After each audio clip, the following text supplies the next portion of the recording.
Hey, I'm golf broadcaster Matt Adams. The updated and expanded second edition of my book, The Golf Round I'll Never Forget, Golf's Biggest Stars Recall Their Finest Moments, is now available. Readers can expect to march with Arnie's Army at the 1960 U.S. Open, relive Jack Nicklaus's remarkable 1986 Masters win, and be amazed by the Tiger Slam. The Golf Round I'll Never Forget, Golf's Biggest Stars Recall Their Finest Moments. Pick it up where fine books are sold, including BarnesandNoble.com and Amazon.com.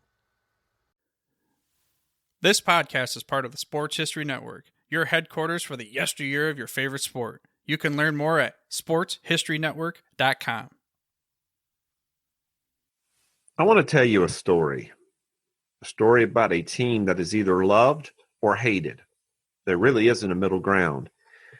And I believe the reason for this is it can be found in a 1978 NFL film that calls this team America's team. This team has been a staple on Thanksgiving Day since 1966, meaning that on every Thanksgiving Day after the Detroit Lions play, this team will play. This team can boast, listen to this, 28 Hall of Famers, 5 Super Bowl championships, 10 conference championships, 23 divisional championships, one of the greatest head coaches of all time and the NFL's all-time leading rusher, along with scores of great memories. Of course, this team is the Dallas Cowboys. This team is as well known around the world as any other team in any other sport, maybe only rivaled by the New York Yankees in notoriety. If you grew up in the 1970s or 80s, you probably were a fan of either the Steelers or the Cowboys. You either wanted to be Terry Bradshaw or Roger Staubach when you played football in the backyard. This team, love them or hate them, really shows how football can become family. Here are some trivia facts about the Cowboys that I thought might be interesting to you. They are the first of the NFL's modern expansion teams. Their first year's record was 0-11, no wins, 11 losses. As of the end of the 2019 season, their win-loss tie record is 520 wins, 388 losses, and 6 ties. They really did turn that 0-11 record around in a hurry.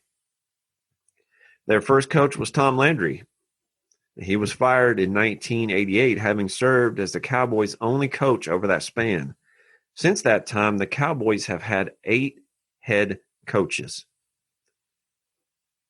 They have won 5 Super Bowls in 71, 77, 92, 93, 95, and if it wasn't for the Steelers, they would have won more.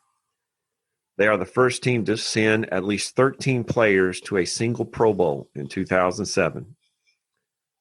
From 1966 to 1985, the Cowboys had 20 consecutive winning seasons, which is unbelievable. Bob Lilly was their first draft pick.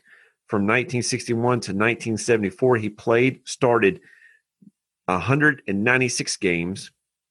He was in the All-NFL All-Decade team in 1960 and 1970. He is one of the top 100 NFL players of all time, a 7-time first-team All-Pro, and made 11 Pro Bowls. I think he did okay. They played in the now mythic Ice Bowl in 1967. Kickoff was negative 13 degrees Fahrenheit with a negative 40-degree wind chill. They lost Super Bowl V against the Colts. This game is historical because it marks the only time in NFL history that the losing team, the Cowboys, had a player win the MVP for the game, Chuck Howley. In 1989, what is called the Great Train Robbery sent Herschel Walker from the Cowboys to the Vikings for a load of draft picks back to the Cowboys. This helped build the Cowboys dynasty in the 1990s. The first touchdown was scored by a man named Darrell Hannah Jr. Now, remember how I said that football is family? Well, today I get to show that. My uncle, who is a huge Cowboys fan, is my guest. He will introduce himself during the interview part of the show. Going to his house on Thanksgiving is one of the things that always made that day great. You can always expect to see the Cowboys game on when we're there. I hope you enjoy getting to know my uncle.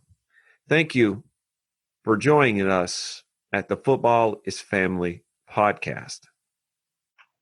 right now. I'd like to welcome everybody to the podcast, Football is Family, and I have a special guest. Can you introduce yourself, please? My name is Roger Yates, and I am a fan of the Dallas Cowboys. Now, he's special because he is my uncle, and I have been around him all my life. And we've actually enjoyed NFL for quite a time. And Uncle Roger, I remember back when I was younger and we made a bet on the Super Bowl, and I didn't follow through with it. I think over the years maybe I have. But I think you were pulling for the 49ers and I was pulling for the Bengals, and I didn't fulfill the bet completely. Do you remember that? No, I don't. But if I was pulling for the 49ers, I was having a very weak moment. Well, I was supposed to take some wood and fill up my grandmother's porch, and I did part of it, but I didn't do it all the way. I wasn't betting with my heart. I was using my head, probably. Well, you knew, and I believe it was the game that Joe Montana came back and won at the last second, doing what he does best. Now, I've got some questions for you, and before this question and answer goes through, I'm going to do a little bit of history of the Dallas Cowboys, okay? And then I'm going to lead into this discussion. But can you tell me why you are a fan of the Dallas Cowboys? Sure. I was in the United States Air Force, and I was my first station. Well, I spent my entire 3.5 years in Dallas, in Fort Worth. So being a poor GI, not having any money to go out anywhere, having a part-time job besides being in the Air Force, I worked at a service station, and it was every Sunday that they played, we'd listen to the games on the radio, and that's where it all originated from. So you also, if I remember correctly, you also served at the original Dallas Cowboy Stadium as well. Well, I had an opportunity one time. Okay. In the Air Force, they came by and they were looking for security guards just for a preseason game, and I volunteered and got to go to the what was the old Texas Stadium, and got to stand out in the parking lot in direct traffic, and then eventually got to move in and see a portion of the game. So that was my very first experience of being inside the Texas Stadium. Now, you have been to the new stadium a few times. It's not the same as the old, is it at all? Well, I guess because of my age, I don't enjoy the new stadium as much as I did the old one. I personally think that the new stadium is much too large, that they don't enjoy the home field advantage that they had in the older stadium. But yes, I have been to the new stadium probably about 10 times.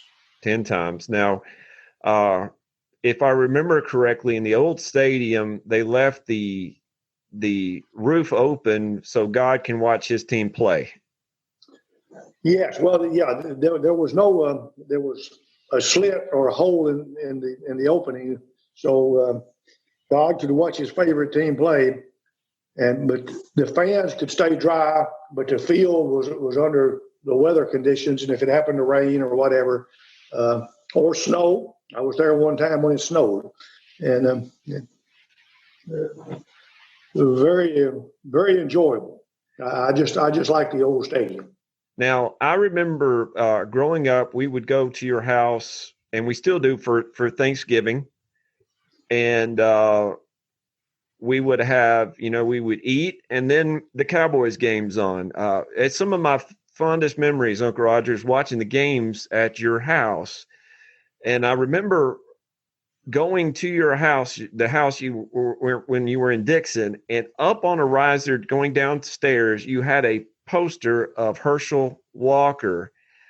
Do you have any favorite players from the Cowboys? Any favorite players that you hold on to today? I guess my favorite player of all time is Jason Witten. And it pains me that he is signed with the Raiders and is no longer a Cowboy. But the fact that he's from Tennessee, I always followed him and have his jersey. And I never did get to meet the man, but I always enjoyed watching him play. I think he's a true talent.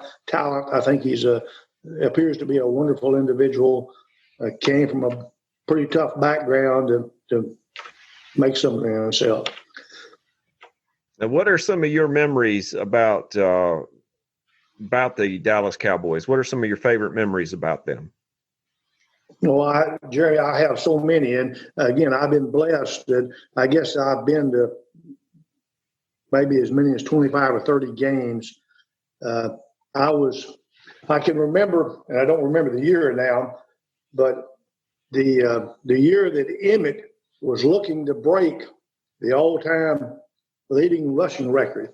I can remember being at home, and it was April or May, and tickets had just gone on sale, and I was looking at the schedule, and I had planned to go, and I was trying to pick out the game that I wanted to go see, and I knew he needed about 700 yards that year to break the record, and I just happened to pick the Seattle game, and so my wife and I, we went to that game, and lo and behold, that was a game that he set the all-time record. And our seats were perfect. He was running where we were sitting him just like he was running right towards us. And he came so close to breaking that run for a touchdown. And that was pretty much an emotional moment for the whole stadium and the fanfare afterwards that they had, his whole family there. That was very special. I have some fond memories of going to St. Louis back when it was the old St. Louis Cardinals. I went there as an away game several times, and I took my dad one time, and the only time he'd ever seen a game, and thoroughly enjoyed that. We got to stay in the hotel where the Cowboys stayed that night before the game, and we were in the lobby and got to see all the players, Roger Staubach, Randy White, Tony Dorsett, Too Tall Jones, all those fellas. So that was a very fond memory. Now, you told me one time, and I want to see if you can tell everybody listening about when you went into the facility before they moved to the new one. Well, this goes back into yeah, I do remember that back and again, I don't remember the exact year, but it was in the mid 80s. Tom Landry was still coach. Cowboys were on the downhill slide, and they had happened to have played Cincinnati at a away game and just got beat just terrible. They just got beat down awful. And it just as luck would have it, the company I worked for, we went to a convention in Dallas. And I'd been out there for a couple of days, Saturday and Sunday. And Monday there were classes. Well, the guy I was with, we cut class and we drove out to a place called Valley Ranch. And that was a training facility that the Cowboys had in Dallas to work out during the week in between games. And this was on Monday. Of course, the team was off that Monday, but we went up to it. It had just finished construction. The sod and everything was still down. And we pulled into the parking lot, and there was only a couple of cars, so it didn't appear there was hardly anyone there. And we walked up and tried the front door, and the door was locked. Well, being an old country boy, I mean, where do you go when you visit someone? You just go to the back door. And that's what we did. We walked around and tried the back door, and lo and behold, it was unlocked. So we walked in, and I'd never seen anything quite like it. We saw all the weight rooms where they had the workout equipment, and got into the shower where they had the sauna and the whirlpool, and got to see Tom Landry's office, and everything was in the Cowboy colors, and it was just, I thought it was just Mecca. I didn't think I could ever see anything quite like that. And was lo and behold, we were walking through there, and I come up on Randy White's jersey in the locker room, and it was just hanging there with his helmet and pads, and not only his, but several others. And I wanted to take that jersey so bad. Didn't want to steal, but I sure did want that jersey. But I didn't take it, because thank goodness, just a few minutes later, a security guard come walking through and asked, "What in the world are you two boys doing in here?" And we gave him a quick song and dance that we were just big fans. And so he was real nice and gave us a tour of everything I'd already seen, but I didn't tell him that. So we got to see it again. And anyway, we got a lot of kick out of that, and that was a lot of fun. And didn't get in trouble. It's a good thing I took that jersey out. I probably got arrested. It could have happened, but that would have been an interesting story to call Aunt Teresa and say, guess where I am right now. Well, see, the thing about football, Uncle Roger, and you know this, is it's more than just a game. It means a lot to people. It means a lot to fans. And what makes you – what's one of the things that makes you follow the Cowboys like you do? Well, it's just again, just the love of it. I mean, it's my relaxation. I thoroughly enjoy it. I don't do any fishing and hunting, and it's just my outlet. And I've been following them now for almost 50 years, and probably have watched almost every game on TV. Especially now with the DVR and back when you recorded it. So I haven't missed probably a handful of games in the last 50 years following them. But I was very upset when the way Jerry Jones handled Tom Landry. I thought he did a extremely poor job of doing that. Can't imagine treating someone like Tom Landry after 29 years. But I do believe that Jerry Jones wants to win. Sometimes he goes about it the wrong way. I mean, one of the things that aggravates me the most is he starts talking about the Super Bowl, being in the Super Bowl before the season even starts.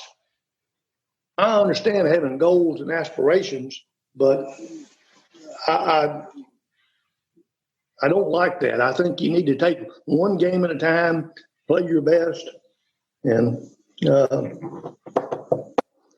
try to win.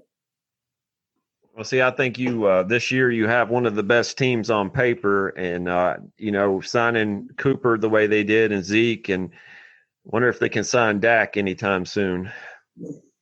Well, he's going to get his money, and I'm not as high on him as some other people. I know nothing about it other than what I see on TV and what I read. I mean, I think he's a good quarterback. I don't think he's great. I don't think he's a Tom Brady or a Peyton Manning or Joe Montana or Troy Aikman or Roger Staubach.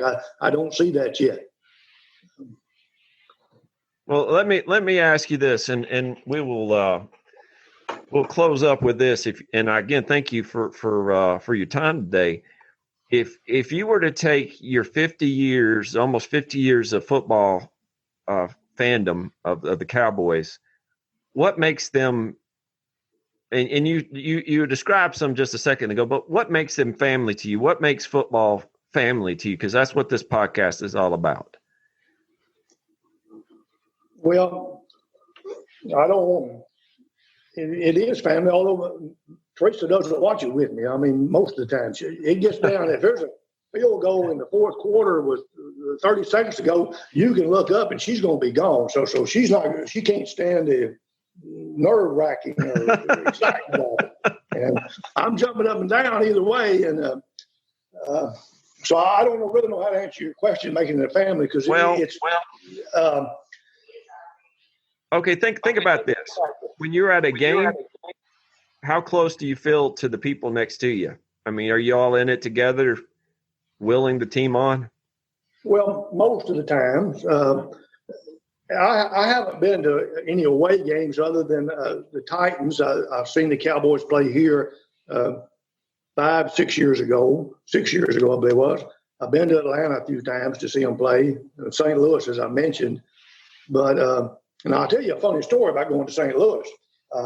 I can distinctly remember that Tracy and I went, and we were at St. Louis, and those fans were rabid. I mean, and they bled for their Cardinal team.